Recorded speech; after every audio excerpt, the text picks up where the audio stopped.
آمن الرسول بما أنزل إليه من ربه والمؤمنون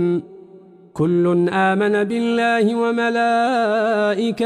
وكتبه ورسله لا نفرق بين أحد من رسله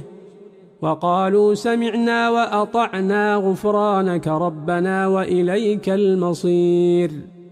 لا يكلف الله نفسا إلا وسعها لها ما كسبت وعليها ما اكتسبت ربنا لا تؤاخذنا إن نسينا أو أخطأنا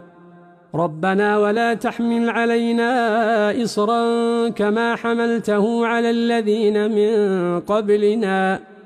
ربنا ولا تحملنا ما لا طاقة لنا به واعف عنا واغفر لنا وارحمنا